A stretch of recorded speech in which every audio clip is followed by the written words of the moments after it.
আসসালামু আলাইকুম রহমতুল্লাহি অবরাকাত। বন্ধুরা আমার, আমরা এখন আছি ময়মনসিংহ জেলার ফুলবাড়িয়া থানার একটি অঞ্চলে, যেখানে ফুলবাড়িয়া থানার এটা লাস্ট বর্ডার, যেখানে একটি পাহাড়ি এলাকা বলা হয়।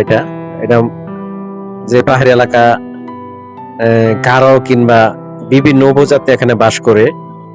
খ্রিস্টান থেকে শুরু করে বৌদ্ধ, হিন্দু অনেকে এখানে ছোট ছোট বাড়িঘর করে থাকে। এখানে তাদের একমাত্র এখানে চাষ হলো কলার ক্ষেত কিংবা আপনার লেবুর বাগান অথবা আনারসের বাগান।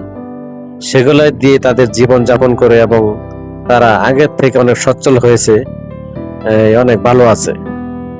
সেসব এলাকায় কিছু যে রাস্তাগুলো আছে অনেকগুলা এখনো কাঁচা, রাস্তা হয় নাই।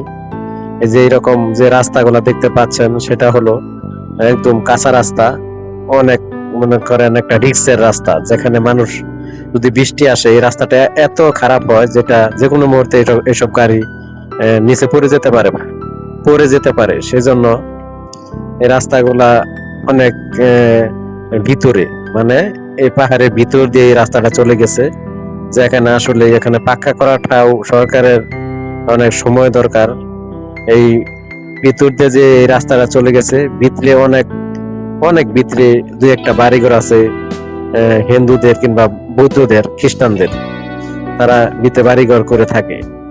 তারপর ওই ভিতর থেকে আমরা চলে আসছি একদম উপরে, যেখানে মেন রাস্তা, এই যে ফুলবাড়ি যাওয়ার যে রাস্তাটা, সেই রাস্তা দিয়ে ফুলবাড়ি থানা চলে যায়। এই রাস্তাটা একদম মেন রাস্তা। রাস্তাটা অনেক ভালো, মানুষ চলাফেরা অনেক সুবিধা পায়। আর এখানে সাইড দিয়ে যে ছোট ছোট দোকান আছে কিংবা আরো অনেক কিছু আছে, সেটা পাকা রাস্তা দিয়ে, সব রাস্তা দিয়ে থাকে। আর এখানে মোটামুটি আগে এইসব ঘরবাড়ি ছিল না, এখন অনেক ঘরবাড়ি হয়ে গেছে, অনেক বিল্ডিং হয়ে গেছে, অনেক কিছু হয়ে গেছে রাস্তার পাশ দিয়ে। কিন্তু 2-4 বছর আগে ওই রাস্তা দিয়ে এত বাড়িঘর ছিল না, শুধু গাছ ছিল আর এই পাকা রাস্তা ছিল, কিন্তু বাড়িঘর অনেক কম ছিল। কিন্তু এখন এই অনেক বাড়িঘর হয়ে গেছে, কারণ মানুষ দিনে দিনে বাড়ছে। মানুষের ঘর বাড়ি তৈরি করার জন্য, থাকার জন্য বেশিরভাগ মানুষ এখন পাকা রাস্তার লোকেই তারা বাড়ি দেয়, মানে বাড়ি করে, যাতে তাদের চলটা ফেরা একটু সুবিধা হয়, চলাফেরা করতে একটু সুবিধা হয়। সেই জন্য রাস্তার লোকেই তারা বাড়ি করার চেষ্টা করে। সেজন্য আমরা সেই কারণে দেখতে পাচ্ছি সব অনেক বাড়িঘর হয়ে গেছে। আর এই ফুলবাড়ি রাস্তা আগের থেকেই চলাচলের জন্য খুবই একটা ভালো রাস্তা, কারণ এখানে ভাঙা অনেক কম, কারণ রাস্তাটা অনেক সুন্দর করে বানাইছে যাতে কোনো ভাঙাচোরা না থাকে।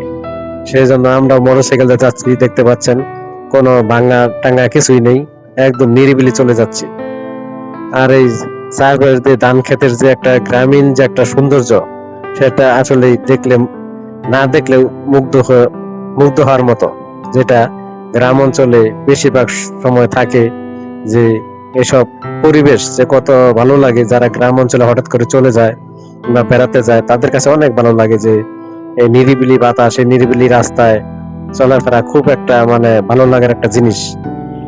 তারপরে আমরা আস্তে আস্তে একটা বাজারে চলে আসলাম। এই যে বাজারে ঘর বাড়ি অনেক ঘর হয়ে গেছে, এটা একটা বাজার। এই বাজারের পরেই ফুলবাড়ি থানা। এই গ্রাম অঞ্চলের পরিবেশটা এরকমই, মানে গ্রাম অঞ্চলের ঘর বাড়ি যেমনি ক্যামেরায় দেখাইলাম এরকমই। থ্যাংক ইউ, সবাই ভালো থাকবেন, আল্লাহ হাফেজ।